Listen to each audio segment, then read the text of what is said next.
Desde o primeiro dia que eu comecei a acompanhar o xadrez de alto nível, algo nunca saiu da minha cabeça. Por que o Magnus é tão superior aos outros jogadores, até mesmo aqueles que estão no top 10 mundial? E por que a diferença deles é tão grande ao ponto de parecer que ele ganharia todas as partidas se ele levasse totalmente a sério todos os jogos?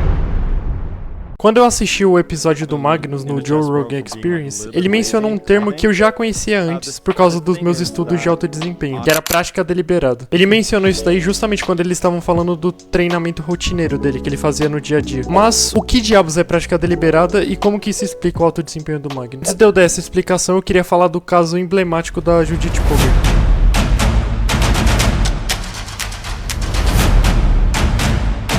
A única mulher a ter entrado no top 10 global, não só entre as mulheres, mas entre todos os jogadores, e a mulher que teve o maior rating da história, em absoluto, que esse caso é descrito no livro Talent is Overrated, ou Talento é Supervalorizado. Laszlo Polgar, pedagogo e psicólogo educacional húngaro, em meio às suas pesquisas chegou à conclusão de que pessoas com alta performance são desenvolvidas para serem assim, ou seja, elas não nascem com tais habilidades, ou nas próprias palavras dele, gênios são feitos, não nascem prontos. Ele descobriu nos estudos dele que crianças que tinham alto desempenho na fase adulta eram forçadas a estudar desde muito cedo, desde o começo da vida, naquela área de atuação delas. E ele acreditava que tinha entendido tão bem esse processo que ele poderia replicar com uma criança, ou seja, ter um filho e fazer o mesmo processo para criar um gênio. Nesse cenário, ele decidiu com a sua esposa, a Clara Polgar, que eles teriam um filho e eles focariam integralmente a vida deles no processo de tornar aquele filho deles um gênio. O tempo integral, tipo, todo o tempo que eles tinham disponível, eles focariam nesse exercício, tornar aquela criança um gênio usando as técnicas que ele já conhecia. Eles tiveram 3 meninas e aplicaram o estudo em casa, ou seja, elas eram educadas em casa, elas não iam pra escola pra receber aula. O dia delas era praticamente focado no estudo de xadrez, ou seja, elas ficaram boa parte do dia estudando xadrez e elas faziam qualquer provinha depois pra compensar esse tempo que elas não iam pra escola. A principal técnica que o Laszlo utilizava quando ele estava orientando as filhas dele é chamada hoje em dia de prática deliberada. Por incrível que possa parecer, todas elas passaram de 2.500 de rating feed. A Judith Polgar foi a única a pegar o título de super grande mestre, ela pegou 2.735 no pico dela. A Susan Polgar, que foi a segunda, pegou 2.577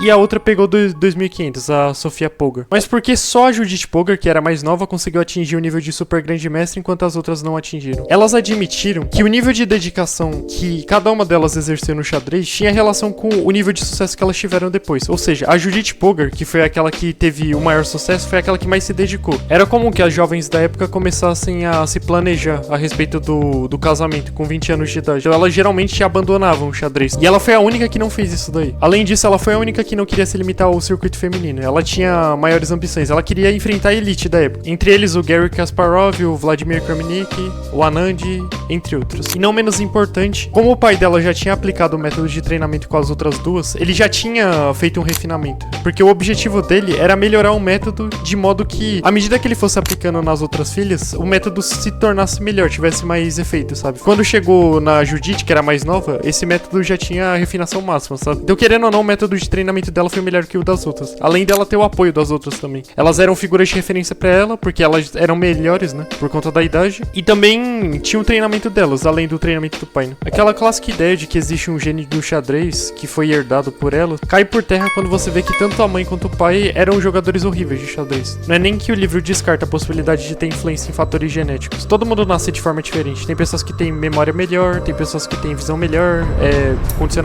condicionamento físico melhor, esse tipo de coisa. Só que o ponto do livro é justamente ir atrás dos fatores que a gente tem controle, que fazem com que a gente melhore, que estão atrelados à prática deliberada. Só faz sentido focar nisso daí porque é justamente neles que a gente tem controle, entende? Tendo tudo isso em mente, vamos observar agora as características da prática deliberada e como que você poderia aplicar isso daí no seu jogo, ou no seu dia a dia, de modo geral. Para isso a gente vai fazer um paralelo com desenhar, ou seja, a gente vai dar um exemplo na área de desenho e aí a gente vai passar isso daí para a área do xadrez. Por quê? Porque algumas coisas são mais simples de entender se você vê primeiro pela ótica do desenho. E também porque você pode aplicar a prática deliberada pra qualquer coisa na sua vida. Não precisa ser só esporte, tipo xadrez, sei lá, basquete, essas coisas.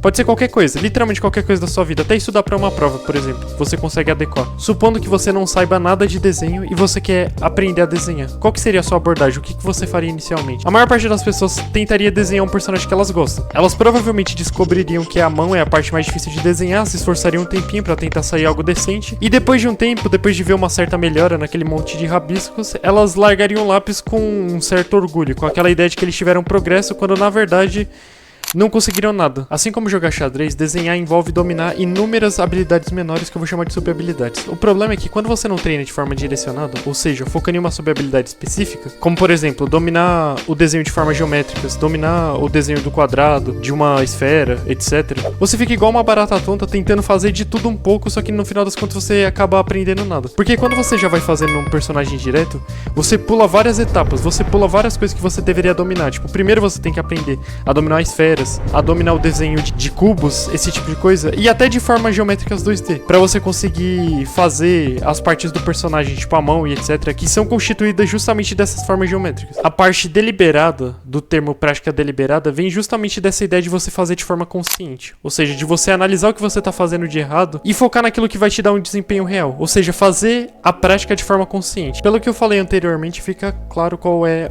uma das características da prática deliberada, que é encontrar uma sub-habilidade naquilo que você quer melhorar e treinar aquilo exaustivamente focando só naquilo. Quanto mais direto ao ponto o treino daquela sub-habilidade for, melhor. Por exemplo, é inegável que para você melhorar o seu desenho, você precisa aprender a desenhar formas geométricas, e isso vai aumentar a sua habilidade no geral. Mas é inegável também que não adianta você só fazer a forma geométrica algumas vezes de forma correta. Você precisa fazer correto na maior parte das vezes. Por isso que você tem que treinar de forma exaustiva. Você tem que fazer várias vezes justamente para chegar a um ponto que você vai estar fazendo aquilo de forma consistente, de modo automático. Você consegue fazer aquilo dali de boas, sem se esforçar tanto assim, sem queda de consistência. Tá bom, mas o que isso tem a ver com o xadrez? Como o Rafael Chess já deixou claro em todos os vídeos que ele faz sobre o Naruto, uma característica notável dele é a habilidade com finais. Você pode escolher um dos finais clássicos, tipo um dos finais mais básicos, e começar a treinar exemplos diferentes desse final. Tipo, você pega posições diferentes e tenta resolver conhecendo a técnica de resolução, e você faz isso daí até você conseguir fazer com a mão nas costas. Aí você passa pro próximo final. E é óbvio que você tem que estar acertando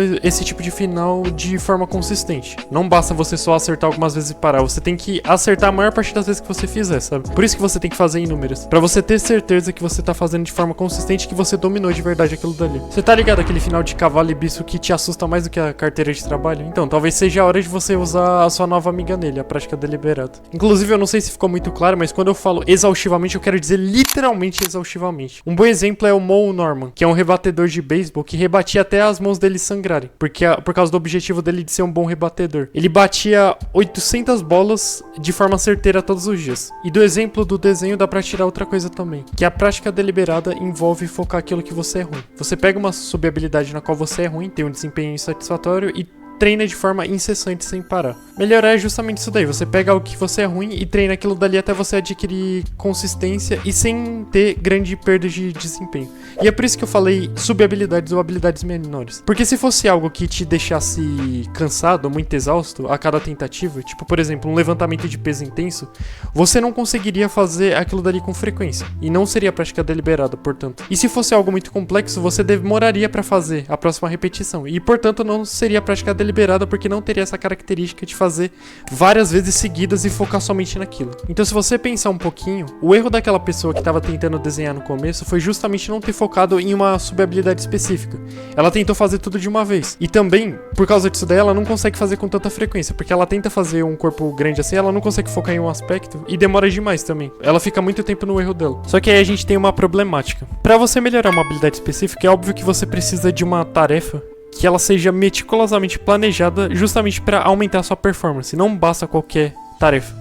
Por exemplo, jogar uma partida de xadrez não vai fazer você melhorar, precisa ser uma tarefa focada na melhora. E com isso, você consegue dizer que o iniciante não conseguiria pensar em uma tarefa eficiente para você fazer isso daí, para você conseguir melhorar. Então, é nesse ponto que os professores são importantes. Por quê? Porque eles ficaram anos estudando, eles ficaram anos ensinando outras pessoas, então eles sabem o que funciona e o que não funciona para aquele determinado nível lá. Então, o professor retira anos de erro que você teria sem ele. Porque ele já passou por aquilo dali, ele já sofreu aqueles erros e ele sabe que não funciona. Então ele economiza muito tempo seu. Quando eu falo de professor, eu não tô falando só dos professores presenciais e pagos. Eu tô falando de alguém melhor do que você também, que pode tirar suas dúvidas. E um autor de algum livro também. Por exemplo, você pega um livro do Kasparov e quando você segue a linha de raciocínio dele, é como se você estivesse tendo aula com ele. A diferença é que ele não consegue tirar sua dúvida. Esse é o problema. E essa é a vantagem de ter um professor na vida real assim. Porque ele consegue dar uma coisa direcionada pro seu nível, sabe?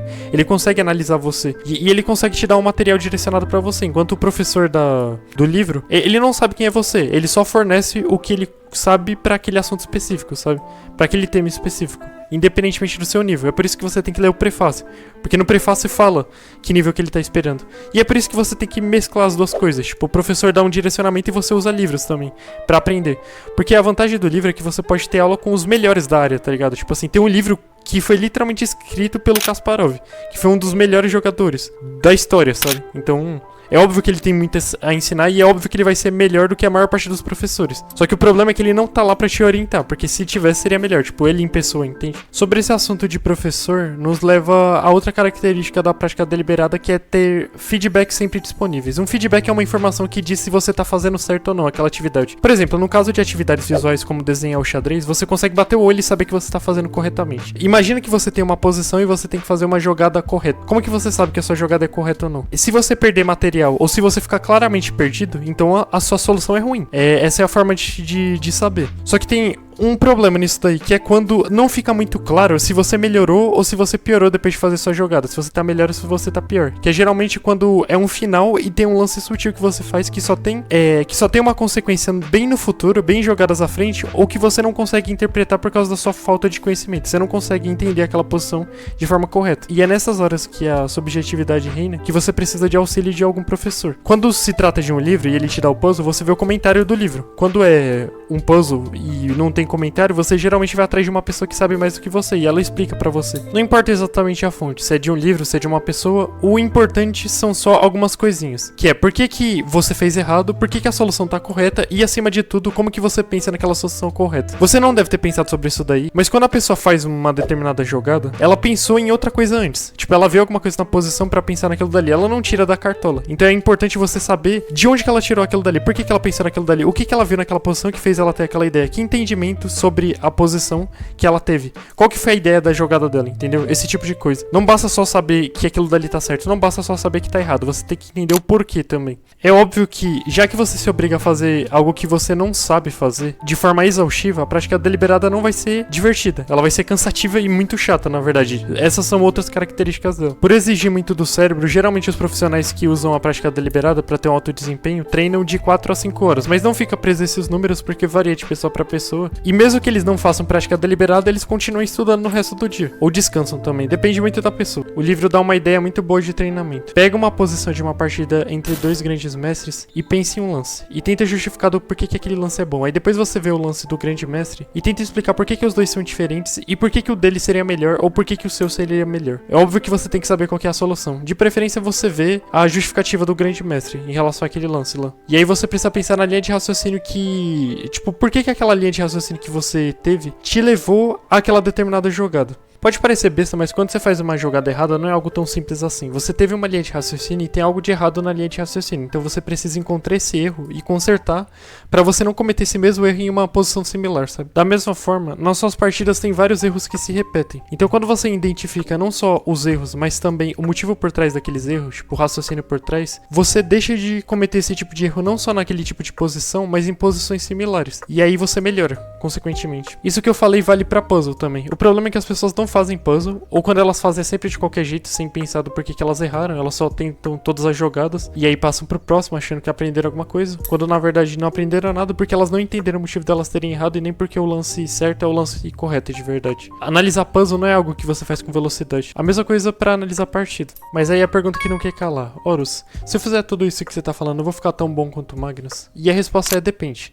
Lembra da Judith Poker? Apesar dela ter chegado no nível de super grande mestre, ela não virou a melhor do mundo. O alto desempenho ele não depende só da prática deliberada, tanto que o livro não exclui a possibilidade dos outros fatores determinarem esse alto desempenho. Outros fatores como um bom ambiente para estudar, apoio dos pais e talvez o principal que seria a obsessão. Lembra daquele podcast que eu tinha mencionado do Magnus? Ele falou inúmeras vezes que ele pensava o tempo todo no xadrez, inclusive no momento da conversa. Esse vício no jogo faz com que ele treine mais e estude mais do que as outras pessoas, de forma espontânea, ou seja, sem ninguém obrigar ele. Além disso, tem o fato de que todos eles começaram a treinar desde criança. Querendo ou não, a prática deliberada com consistência ao longo dos anos é o que faz a melhora real. Outra coisa relevante é que desde criança o Magnus faz jogos de memorização, o que explica a capacidade incrível de memorização que ele tem. Memorização essa que, como demonstrada no livro Memory Book, do Harry Lorraine, pode ser melhorada com prática e técnicas apropriadas. Um fato interessante que ilustra isso daí é que os grandes mestres, as pessoas de alto nível no xadrez, os super grandes mestres, eles conseguem lembrar de uma posição